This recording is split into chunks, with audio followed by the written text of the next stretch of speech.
The arrow stuck forcefully in Sadie's right eye. She put her hand over it and couldn't help but clench her teeth in pain. The pain became more intense, causing her to scream. Venti Morg, who was controlling his golem with a magic circle, heard the screams, and his eyes widened in confusion, making him turn around to see what was happening. With a worried expression, he couldn't help but wonder if crazy Sadie was doing something to the students. Back in the room where the exam was taking place, the eyes of all the students were filled with surprise and fear, making their jaws drop.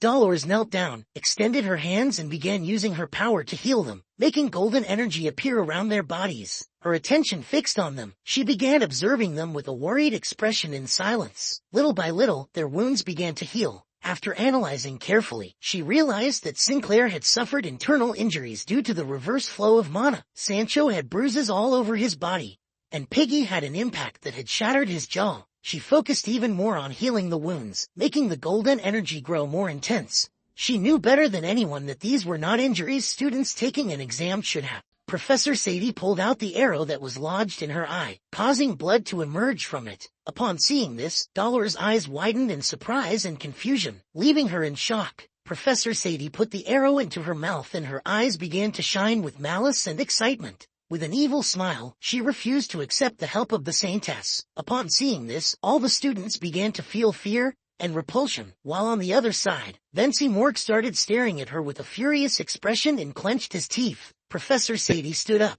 and with her eye bleeding, turned her back to Dolores and as she was walking away, mentioned that if she was going to punish her for this, then she could do it, but advised her that it would be better to wait for the day when she lifted the punishment from her.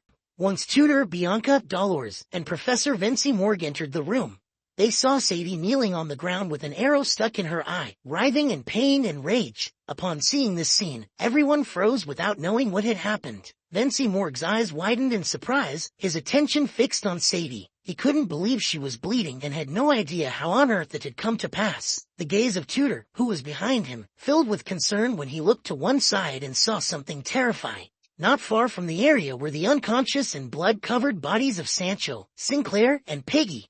She began to look at Sadie and with a serious expression mentioned that when her wounds improved, she was going to file a disciplinary complaint against her before the student council for excessive use of force against students. Far from feeling fear, an evil smile spread across Sadie's face. She asked if Dolores was the saintess of the prestigious Quilvades family. With a worried gaze, Dolores began to extend her hand toward her and decided to quickly heal the wound. But then something happened. Professor Sadie pulled out the arrow that was lodged in her eye, causing blood to emerge from it. Finally, the curtain fell on the long midterm exam, and the results were published, causing many curious students to gather to see them. In first place was Sinclair, in second Granule of Leviathan, in third Tutor, in fourth Hyboro, in fifth Bianca, in sixth Middleborough, in seventh Sancho, in eighth Lowborough. Vicar was 21st and lastly Piggy was in 199th place. The students who had lost many points after encountering Professor Sadie during the attack exam were able to retake it thanks to the other professors. Among them were Sancho, Piggy and Sinclair. All seemed happy. Vicar turned around and with a sincere expression explained that during the exam, the golem had surprised him by charging at him, so he had shot an arrow that went through the golem and struck Professor Sadie in the eye. Venti Morg, somewhat confused, turned around and began to observe the golem in silence. He was not very sure whether to believe Vicar. His attention focused on Professor Sadie. His eyes widened in surprise since he had seen many students get hurt. But this time it was the first time he saw a teacher get hurt. Sadie's eyes were shining with hatred. She clenched her teeth and started staring intently at Vicar. The injured teacher was Sadie, so Venti Morg didn't know if this could be considered karma.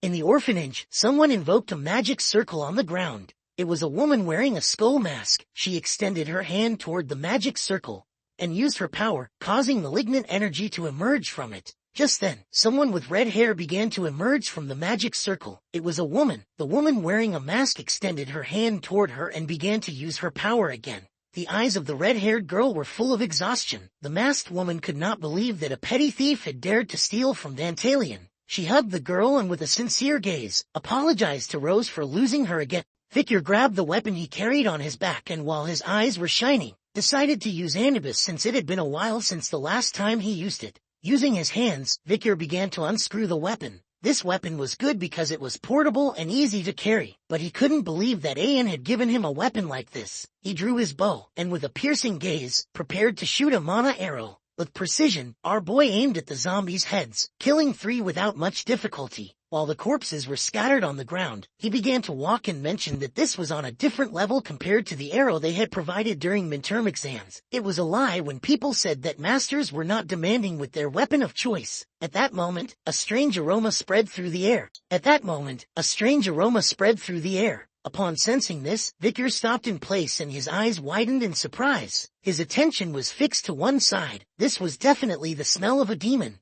But compared to normal demons, the smell was very faint, as if its terribly unique stench were being diluted by something. Without wasting time, Vikir began to follow the trail of the smell at full speed. The scent came from the direction of the Indulgentia orphanage. So something was there. In the orphanage, someone invoked a magic circle on the ground. Upon hearing her voice, Vikir snapped out of his trance and fixed his gaze on the letter. At that moment, a student began running toward them. Just before she could hand over the letter to Vikir, Hibaro appeared and with an angry gaze snatched the letter with his mouth, leaving both Vikir and the girl confused. Hibaro tore the letter like a dog with his teeth. Middleborough and Lowborough also appeared, stood in front of the girl, and with a piercing expression asked who she was to block their way, making the girl start to feel fear. Vikir's attention fixed on them and his eyes widened in confusion. Several hours later, night fell, and someone wearing boots stood on top of the roof. It was Vikir, who was disguised as the Night Bloodhound. He had come to the place where the royal memorial was located,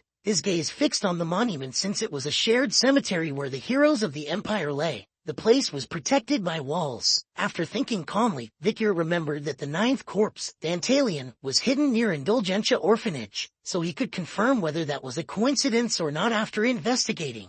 At the entrance of the monument, there was a silver cross. Vikir began to observe with a curious gaze and silence. Upon hearing this, Vikir became curious and his gaze fixed on her. The fact that there was someone who believed in him was more comforting than he had thought. He took the newspaper and with a calm expression began to read silently. The clock tower was a building that symbolized peace and order, and those who lived in the imperial capital looked at it at least once a day. Considering that they had destroyed the emblem of a city, our boy came to the conclusion that they held many grudges against society. Realizing that this person might not be following what others were doing, his eyes were full of suspicion. Seeing this, all the students couldn't help but feel afraid. A smile appeared on the faces of the triplets. They started seeing themselves as heroes, thinking they had perfectly handled the situation. Our boy, who was walking behind them, couldn't help but praise them for having done a good job. Vikir went to the newspaper club. He opened the door and took off his backpack. With a confident expression, he decided to be careful and not let his day be affected. When he looked forward, his eyes widened in surprise. In front of him was Dolores sitting and reading a newspaper, while the sunlight was illuminating the room.